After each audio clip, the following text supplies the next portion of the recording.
Oke, mungkin kawan-kawan sering mendengar tentang hipotesis atau sering membaca kata hipotesis. Tapi sebenarnya apa sih hipotesis itu? Baiklah.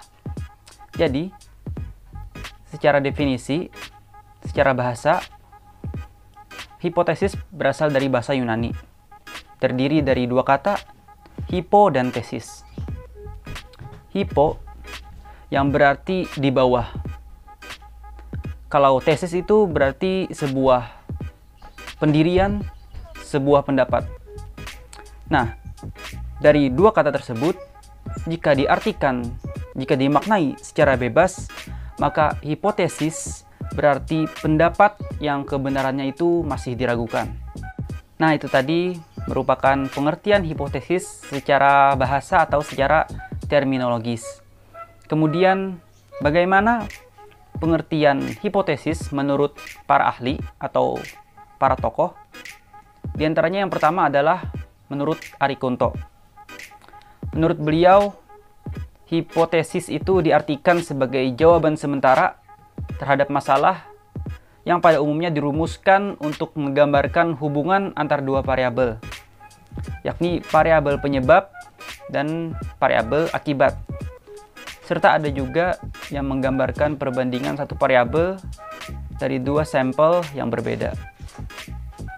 Kemudian, menurut Nazir, hipotesis itu adalah jawaban sementara terhadap masalah penelitian yang kebenarannya itu harus diuji secara empiris. Nah, itu menurut pendapat para ahli atau tokoh. Dari berbagai pengertian tersebut, dapat kita tarik sebuah kesimpulan bahwasanya hipotesis adalah pernyataan hubungan antara variabel dengan variabel yang bersifat dugaan yang masih bersifat sementara. Melakukan penelitian biasa dilakukan penentuan permasalahan atau identifikasi masalah secara jelas dan sederhana.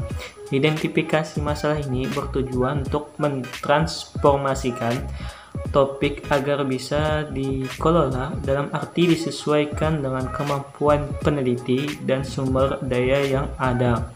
Kemudian, tanpa adanya permasalahan, peneliti tidak akan dapat dilaksanakan karena perumusan masalah merupakan sumber utama dari unsur penelitian yang dilaksanakan. Permasalahan yang ingin dikaji sebaiknya diuraikan mulai dari permasalahan secara umum hingga akhirnya terbentuk permasalahan yang lebih khusus dan spesifik. Penelitian biasanya selalu dimulai dengan menetapkan masalah. Perumusan masalah bisa dilakukan dengan pembuatan model hipotesis. Hipotesis merupakan salah satu bentuk konkret dari perumusan masalah, karena ujung dari setiap hipotesis atau permasalahan adalah adanya hipotesis yang akan kita buktikan. Dengan adanya hipotesis, pelaksanaan penelitian diarahkan untuk membenarkan atau menolak hipotesis, sehingga hipotesis dan perumusan masalah ini saling berkaitan, tidak bisa lepas satu sama lain. Jika ingin menentukan permasalahan, maka juga kita menentukan hipotesisnya, maupun begitu juga sebaliknya. Jika ingin menentukan hipotesis, maka perlu adanya perumusan masalah. Hipotesis merupakan jawaban sementara terhadap permasalahan yang sedang diteliti, di mana keberadaannya harus diuji secara empiris. Hipotesis dikatakan sementara karena jawaban yang diberikan baru didasarkan dugaan, belum berdasarkan teori yang relevan dan fakta-fakta yang empiris berdasarkan diperoleh dari pengumpulan data. Selanjutnya adalah penjelasan dari saya, Muhammad Burhani, tentang kategori hipotesis. Yang pertama adalah berdasarkan hubungan antara variabel-variabel dari kategori rumusan masalahnya. Yang pertama adalah hipotesis nol. Hipotesis nol adalah hipotesis yang menyatakan tidak ada perbedaan, tidak ada interaksi, ataupun tidak ada pengaruh antara dua variabel. Hipotesis ini selalu diformulasikan untuk ditolak atau keberadaannya tidak ada. Rumusan dari hipotesis nol ini yaitu ada dua.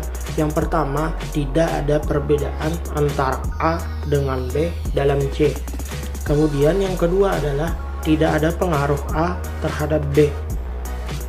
Itu tadi hipotesis nol. Contohnya adalah H0 sama dengan tidak ada hubungan antara pemberian pupuk kompos terhadap pertumbuhan kaktus. Itu tadi adalah hipotesis nol. Kemudian yang kedua adalah hipotesis alternatif atau HA. Hipotesis ini menyatakan terdapat suatu variabel yang mempunyai pengaruh hubungan atau perbedaan dengan variabel lainnya. Dengan kata lain, HA ini adalah kebalikan daripada H0. Hipotesis ini merupakan harapan berdasarkan teori. Ada dua macam HA. Yang pertama yaitu hipotesis terarah dan yang kedua adalah hipotesis tidak terarah. Hipotesis terarah adalah yang secara tegas sudah dirumuskan atau diprediksi variabel independennya oleh peneliti. Sedangkan hipotesis tidak terarah adalah kebalikan dari hipotesis terarah. Artinya peneliti tidak dapat memprediksi arah suatu penelitian.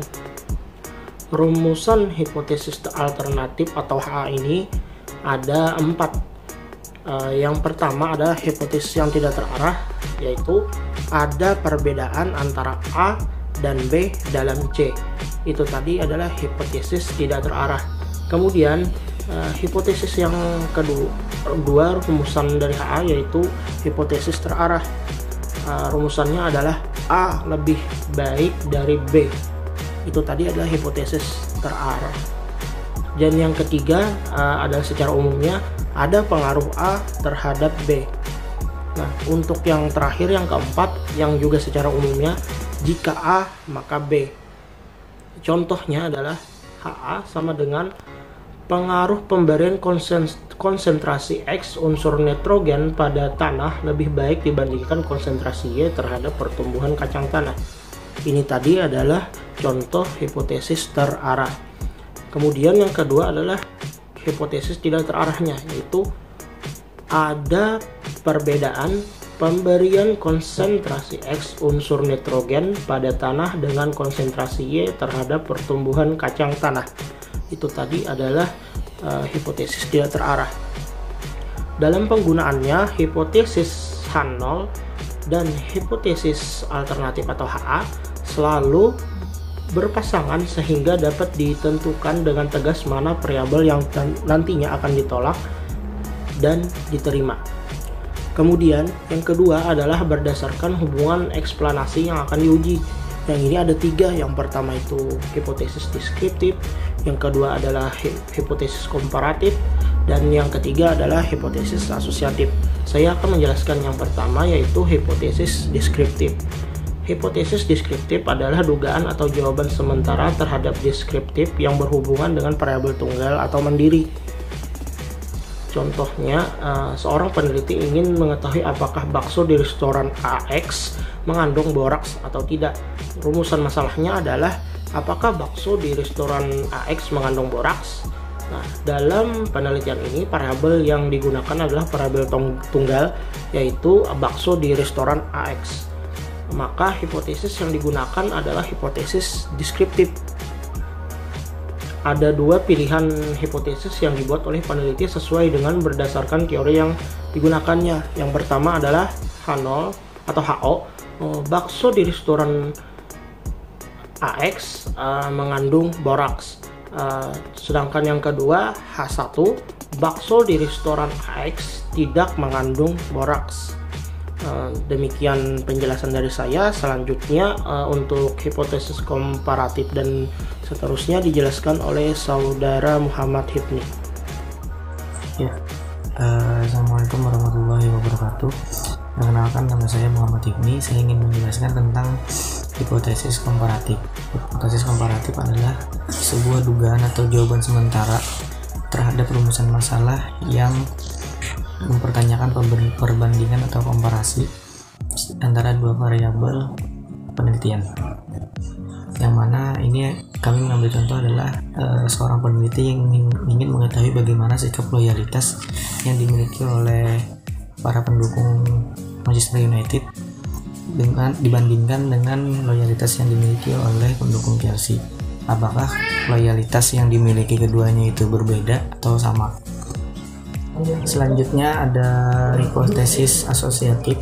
Hipotesis asosiatif adalah hipotesis yang artinya dugaan atau jawaban sementara terhadap rumusan masalah yang mempertanyakan hubungan atau asosiasi antara dua variabel penelitian.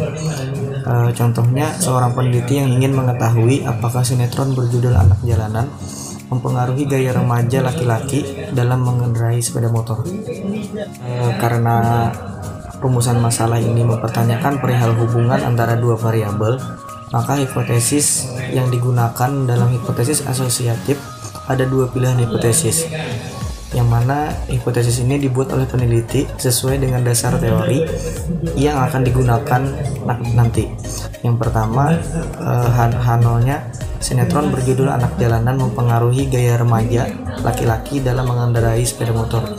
Yang kedua, H1-nya sinetron berjudul Anak Jalanan tidak mempengaruhi gaya remaja laki-laki dalam mengendarai sepeda motor. Selanjutnya ada berdasarkan keluasan variabel yang diuji. Ini terbagi dua, ada hipotesis mayor dan hipotesis minor. Yang pertama, hipotesis mayor. Hipotesis mayor adalah hipotesis yang mencakup seluruh variabel yang saling berkaitan dan atau berhubungan yang kompleks. Contohnya, ada pengaruh antara faktor abiotik atau biotik terhadap penyebaran hewan di benua Australia. Yang kedua, ada hipotesis minor. Hipotesis minor adalah hipotesis yang berupa bagian-bagian atau perincian dari hipotesis mayor yang menyatakan hubungan keseragaman. Contoh, jika mencari pengaruh faktor-faktor abiotik atau biotik terhadap penyebaran hewan di benua Australia, maka hipotesisnya akan dijabarkan sebagai berikut. Yang pertama, ada hubungan ketersediaan makanan dengan ciri khas fauna Australia dan penyebarannya. Atau yang kedua, ada hubungan kondisi topografi dengan penyebaran hewan di benua Australia. Itu saja dari saya. Terima kasih. Wassalamualaikum warahmatullahi wabarakatuh.